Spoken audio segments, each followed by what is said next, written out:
Newton का द्वितीय नियम क्या है? गुरुत्वीय त्वरण का मान पृथ्वी पर कितना होता है? क्लिनिकल थर्मामीटर की सीमा क्या होती है? विद्युत मोटर किस सिद्धांत पर काम करते हैं?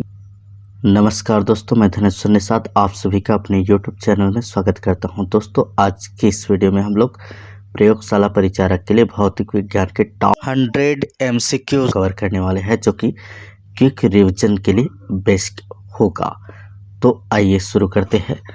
आज का पहला प्रश्न है, गति के प्रकार कौन कौन से हैं? तो दोस्तों, गति के प्रकार होता है एक समान गति, एक समान वितरण गति, रैखिक गति, परिपथ गति, जिन्हें वृत्तीय गति भी कहा जाता है। इसके अलावा दोलन गति एवं सरल आवर्त गति आदि गति के प्रकार है।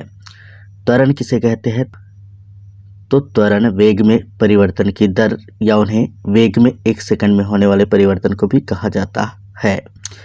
त्वरण का एसआई मात्रक क्या होता है? मीटर प्रति सेकंड का स्क्वायर होता है, ये पूछा जाता है, याद रखेंगे। अगला प्रश्न है, एक समान गति और एक समान त्वरण में क्या अंतर है? तो एक समान गति में वेग स्थिर रहता है, जबकि एक समान त्वरण में वेग प्रति सेकंड बदलता है, मतलब त्वरण स्थिर रहता है। अगला प्रश्न है, यदि कोई वस्तु स्थिर है तो उसकी चाल क्या होगी? तो अगर कोई वस्तु स्थिर है तो उसकी चाल 0 होगी। पांचवा प्रश्न है, औसत चाल का सूत्र क्या है? तो औसत चाल का सूत्र होता है कुल दूरी बटे कुल समय। इससे संबंधित आंकिक प्रश्न पूछे जा सकते हैं। विस्थापन और दूरी में क्या अंतर है? तो दूरी कुल पथ की लंबाई है, जबकि विस्थापन आरंभ और अंत के बीच की सीधी सीधी दूरी होती है। गति का मात्रक क्या होता है? तो गति का एसआई मात्रक होता है मीटर प्रति सेकंड, क्योंकि दूरी बटा समय इनका सूत्र होता है। चाल और वेग में क्या अंतर है? तो चाल एक अदिश राशि है, जबकि वेग एक सदिश राशि है। तो विभिन्न भौतिक राशियों में अदिश और सदिश याद रखना है, जैसे कि कार्य एक अदिश राशि है। गति समय ग्राफ की ढलान क्या दर्शाती है? तो गति समय ग्राफ की ढलान वेग को दर्शाती है। रैखिक गति क्या होती है? जब वस्तु सीधी रेखा में चलती है तो उसकी गति को रैखिक गति कहा जाता है। बल किसे कहते हैं? तो वह कारण जो किसी वस्तु की स्थिति या गति में परिवर्तन करता है उसे बल कहते हैं। बल का एसआई मात्रक क्या है? तो बल का एसआई मात्रक न्यूटन है। बल के कारण क्या प्रभाव उत्पन्न हो सकते हैं? तो वस्तु की गति, दिशा या आकार में परिवर्तन हो सकते हैं। न्यूटन का द्वितीय नियम क्या है? तो न्यूटन की गति के द्वितीय नियम के अनुसार बल की परिभाषा उत्पन्न किया जा सकता है, जो कि होता है द्रव्यमान गुणित त्वरण या F=ma। किसी वस्तु का जड़त्व किस पर निर्भर करता है? तो किसी वस्तु का जड़त्व द्रव्यमान पर निर्भर करता है। द्रव्यमान जितना ज़्यादा होगा, जड़त्व उतना ही ज़्यादा होगा। गुरुत्वाकर्षण बल क्या होता है? तो वह दो वस्तुओं के बीच लगने वाला आकर्षण बल होता है गुरुत्वाकर्षण बल। गुरुत्वीय त्वरण का मान पृथ्वी पर कितना होता है? तो 9.8 मीटर प्रति सेकंड स्क्वायर होता है। बल और द्रव्यमान में क्या संबंध है? तो बल बराबर होता है द्रव्यमान गुणित त्वरण। क्रिया और प्रतिक्रिया बल में क्या अंतर है? तो दोनों बराबर होते हैं और विपरीत दिशा में होते हैं। गुरुत्वीय बल का सूत्र क्या होता है? तो इसे आप याद रखेंगे।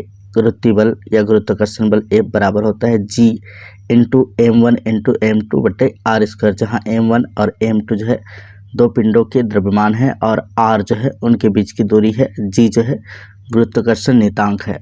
अगला प्रश्न है, कार्य कब शून्य होता है? जब बल की दिशा और विस्थापन में कोण 90 डिग्री हो तो कार्य शून्य होता है। कार्य का एसआई मात्रक क्या है? जूल। ऊर्जा के कितने प्रकार होते? तो ऊर्जा के कई प्रकार होते हैं। स्थितिज ऊर्जा, गतिज ऊर्जा, रासायनिक ऊर्जा, उष्मीय ऊर्जा, विद्युत ऊर्जा। तो अलग अलग ऊर्जा को रूपांतरित करने वाले यंत्र को भी पूछा जाता है, जैसे सेल जो है रासायनिक ऊर्जा को विद्युत ऊर्जा में परिवर्तित करता है। स्थितिज ऊर्जा का सूत्र क्या है? तो स्थितिज ऊर्जा का सूत्र होता है mgh, मतलब द्रव्यमान गुणित गुरुत्वीय त्वरण गुणित ऊंचाई।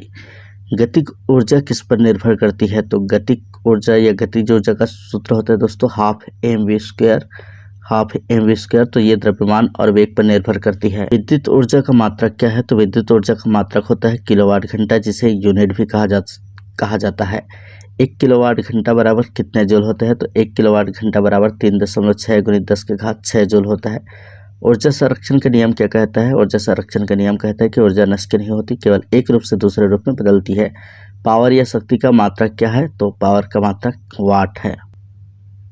ऊर्जा और शक्ति में क्या अंतर है? तो ऊर्जा कार्य करने की क्षमता है, जबकि शक्ति कार्य की दर है। शक्ति बोलते हैं जब तो समय का विशेष उल्लेख होता है। अगला प्रश्न देखते हैं, परावर्तन व अपवर्तन से प्रकाश की गति कितनी होती है? तो 3 × 10⁸ मीटर प्रति सेकंड होती है। परावर्तन किसे कहते हैं? तो प्रकाश की किरणों का किसी समतल या चिकनी सतह से टकरा के लौटना कहलाता है परावर्तन। समतल दर्पण की विशेषता क्या होती है? तो प्रतिबिंब आभासी, सीधा एवं समानाकार का होता है। अगला प्रश्न है, वक्र दर्पण या गोली दर्पण कितने प्रकार के होते हैं? तो 2 प्रकार के होते हैं, अवतल दर्पण और उत्तल दर्पण। अपवर्तन के नियम क्या है? तो आपतन किरण या आपतित किरण, अपवर्तित किरण और अभिलंब तीनों एक ही तल में स्थित होते हैं। न्यूनतम अपवर्तन तब होता है जब प्रकाश किस माध्यम से किस माध्यम में जाता है? तो जब प्रकाश कम सघन अर्थात विरल माध्यम से अधिक सघन माध्यम में जाता है तो न्यूनतम परावर्तन होता है।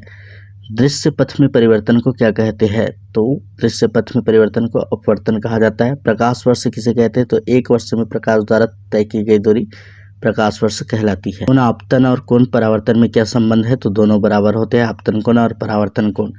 लेंस फार्मूला क्या है? तो लेंस फार्मूला होता है 1/f = 1/v - 1/u। ध्वनि किस प्रकार की तरंग होती है? तो ध्वनि अनुदैर्ध्य तरंग होती है या यांत्रिक तरंग भी कहते हैं, जिनके लिए माध्यम की जरूरत नहीं होती। ध्वनि की गति अधिकतम किस माध्यम में होती है? तो ठोस में होती है। ध्वनि के लिए कौन सा माध्यम आवश्यक है? तो कोई भौतिक माध्यम जैसे वायु या जल आवश्यक है। निर्वात में ध्वनि गमन नहीं करती। श्रव्य सीमा किसे कहते हैं? तो 20 हर्ट्ज से 20,000 हर्ट्ज के बीच की आवृत्ति को श्रव्य ध्वनि या श्रव्य सीमा कहते हैं। ध्वनि की इकाई क्या है? तो डेसिबल है। प्रति सेकंड दोलनों की संख्या क्या कहलाती है? आवृत्ति कहलाती है। ध्वनि की तीव्रता का मात्रक क्या है? तो वाट प्रति वर्ग मीटर ध्वनि की तीव्रता का मात्रक है। ध्वनि किस सीमा में सुनाई देती है? तो श्रव्य ध्वनि है 20 हर्ट्ज से 20,000 हर्ट्ज। प्रतिध्वनि उत्पन्न करने के लिए न्यूनतम दूरी कितनी चाहिए? तो 17 मीटर चाहिए। ध्वनि की आवृत्ति और पिच में क्या संबंध है? तो आवृत्ति बढ़ने पर पिच बढ़ती है। ऊष्मा क्या है? तो ऊर्जा का वह रूप जो तापमान में अंतर के कारण एक वस्तु से दूसरी वस्तु में स्थानांतरित होती है। तापमान मापन के कौन से पैमाने हैं? तो 3 पैमाने मुख्यतः है, सेल्सियस, फ़ारेनहाइट और केल्विन। तापीय विस्तार क्या है?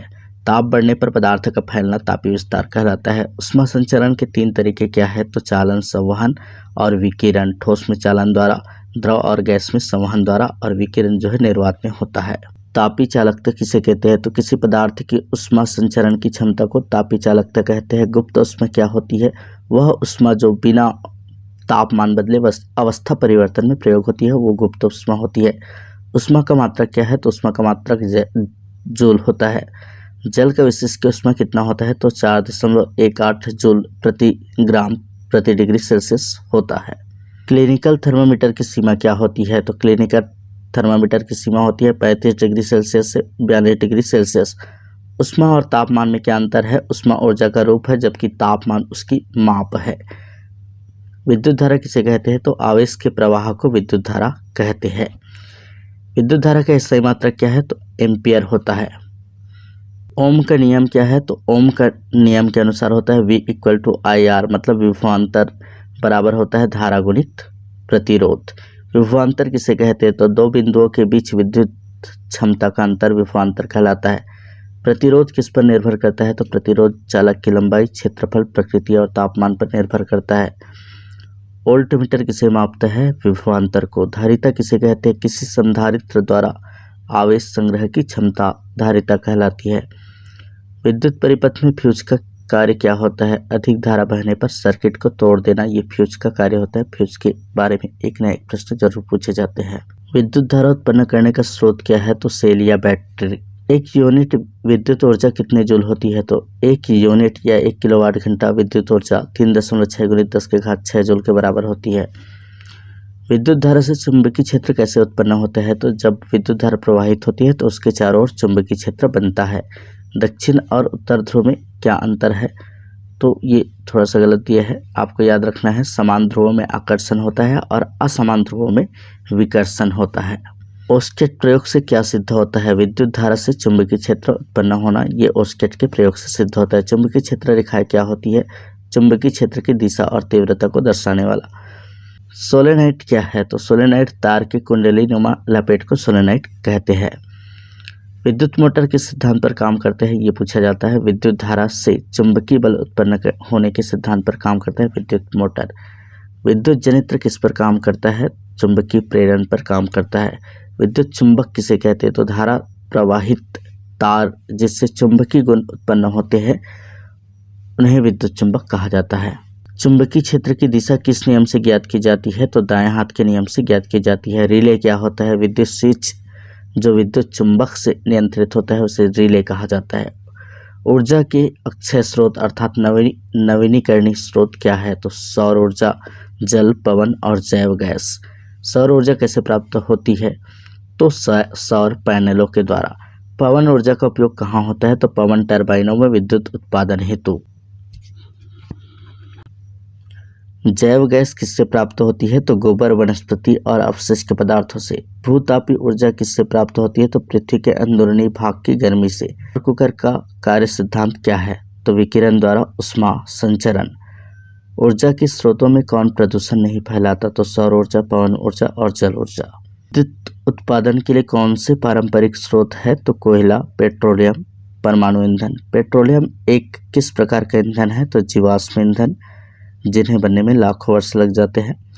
ऊर्जा संरक्षण क्यों आवश्यक है? तो भविष्य की पीढ़ी और पर्यावरण सुरक्षा हेतु। कुछ अन्य उपयोगी प्रश्न है। द्रव्यमान और भार में क्या अंतर है? तो द्रव्यमान स्थायी है, भार गुरुत्वीय त्वरण पर निर्भर करता है। भार F = होता है mg। शक्ति और ऊर्जा में मूल अंतर क्या है? तो शक्ति कार्य करने की दर है जबकि ऊर्जा कार्य करने की क्षमता। वोल्ट और एम्पियर में क्या अंतर है? वोल्ट विभवांतर है और एम्पियर विद्युत धारा की मात्रक है। न्यूटन का प्रथम नियम क्या है? तो वस्तु जब तक स्थिर या एक समान गति में रहेगी जब तक उस पर कोई बाह्य बल लगाया न जाए। ये न्यूटन का प्रथम नियम है, जिन्हें जड़त्व के नियम के नाम से भी जाना जाता है। परावर्तित किरण किस नियम का पालन करती है? तो परावर्तन के नियम का पालन करती है। दर्पण में बना प्रतिबिंब किस प्रकार का होता है? तो समतल दर्पण में आभासी, सीधा और समानाकार का प्रतिबिंब बनता है। प्रकाश की तरंग और किरण सिद्धांत में अंतर क्या है? तो तरंग सिद्धांत में तरंग का विचार किया जाता है जबकि किरण सिद्धांत में रेखीय मार्ग। विद्युत धारा का तापीय प्रभाव क्या है? तार गर्म हो जाता है, इससे बल्ब जलता है या हीटर काम करता है, यही है विद्युत धारा का तापीय प्रभाव। रासायनिक ऊर्जा से विद्युत ऊर्जा किस यंत्र से प्राप्त होती है? तो ये है विद्युत सेल।